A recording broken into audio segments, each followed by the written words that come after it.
So now we're at the top of the head, and what I like to do is I like to call this the Mohawk section. So what I like to do is I'm just going to have her just tilt her chin up just a pinch, perfect. And I'm just going to take a slice.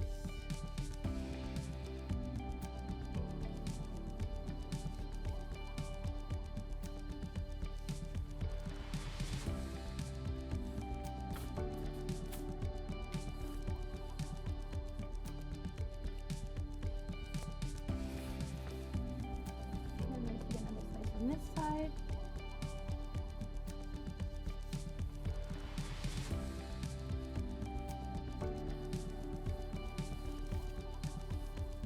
Here is my Mohawk section.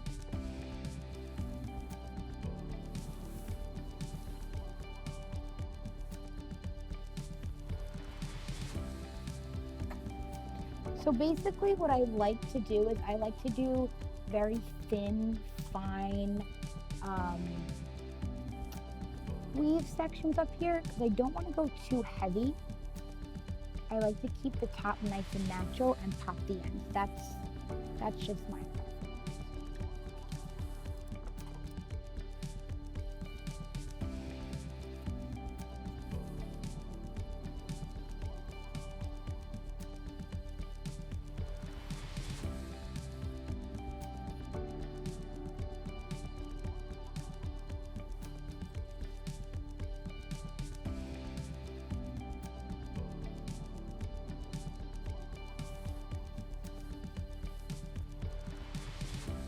I'm just going to do a small little weave. Now, you know what? I actually just realized something that I do. Just now, actually. Which is nice teaching a class because you actually learn a little bit more about what you do. Which I kind of like because I'm actually educating myself at the same time because I go through the motions every day. And when you kind of stop and really think about what you're doing, you actually learn some new things actually about yourself that you didn't realize that you do. So normally, as you saw, when I was back here, I was kind of weaving down in the 2-3 zone area. But when I get to the top, I actually weave in zone 1, which I just actually thought of and realized that I do that. And now it's coming together. The reason why I do the weave at the top is because it's going to give me those small baby fine light highlights.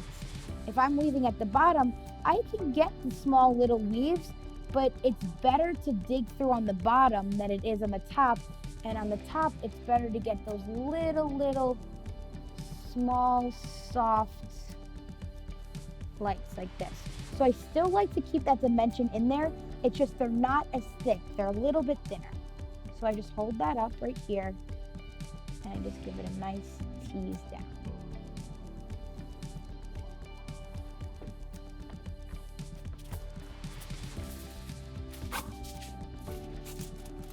And to make the process go faster, guys, you can always start with a lower developer underneath. And as you get to the top, you can increase your developer. So on the bottom, like if you decide that you want to go with 20 volume, use 20 volume. And then when you get to the top, you can always do 25 or 30. And then that way it'll speed up the process a little bit as well. So I'm almost out of my lightener that I've been using. And I probably will bump up. For this part, I just like to brush up, super soft, really saturating those ends, because on the top, I really want those ends to pop.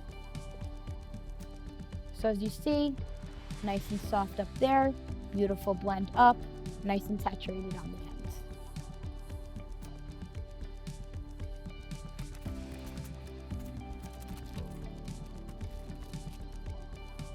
And same thing, I'm just going to take a section. I'm going to weave on zone 1. Smaller, thinner weaves, but still leaving those depth in between. You want to be able to see through, which I can see through all of them. If you guys can see all through of them, that is beautiful. if your weaves are too close, you will lose that dimension.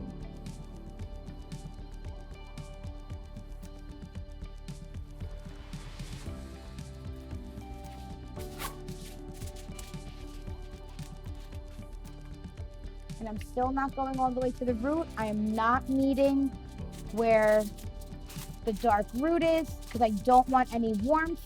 I will blend it out later with a glaze. And I'm just going to do that to the top until I get to the front pieces.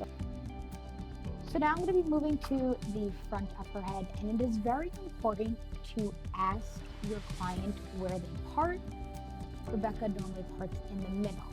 Now, if somebody said, I flip-flop, I go left, I go right, I'm in the middle, you always want to do the middle, so that way if they go to the right or to the left, it'll be even on both sides. If Rebecca decided that she always parted on this side, I would have based the Mohawk section off of this part. But since she's in the middle, I based everything off the center. And like I said before, if they flip-flop, go to the center no matter what. Otherwise, if you do this side and then they flip-flop, they'll have all the lightness on this side, and then when they flip back to the middle, they'll have no lightness on one side and lightness on the other, and then it just doesn't look even. So I like to work right in front of my client.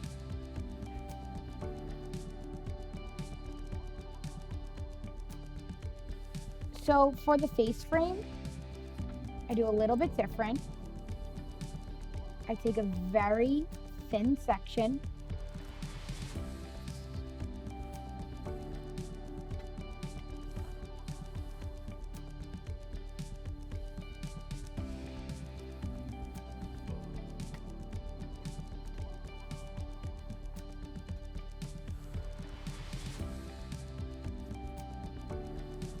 Very thin section like so. I'll spin it around so you guys can see. And I'm actually going to slice this section right here.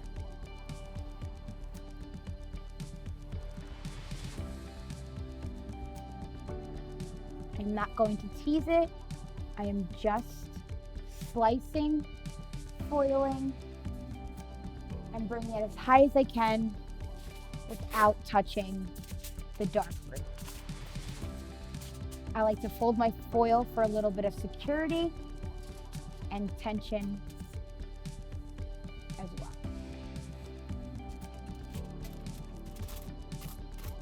I also remixed, and since I remixed, I bumped up my developer.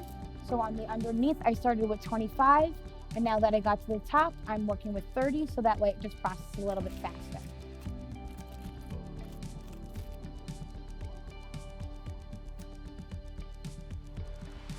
This is now where I do the face frame. And with the face frame,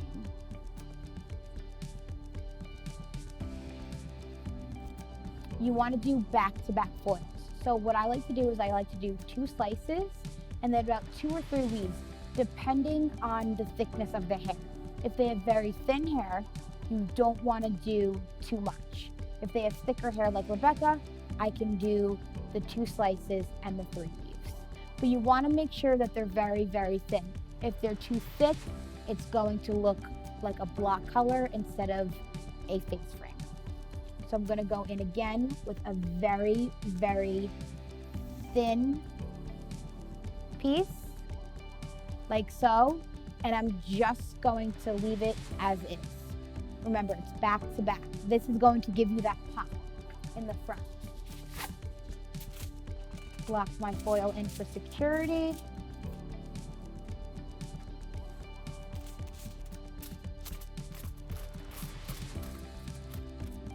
And I brush up.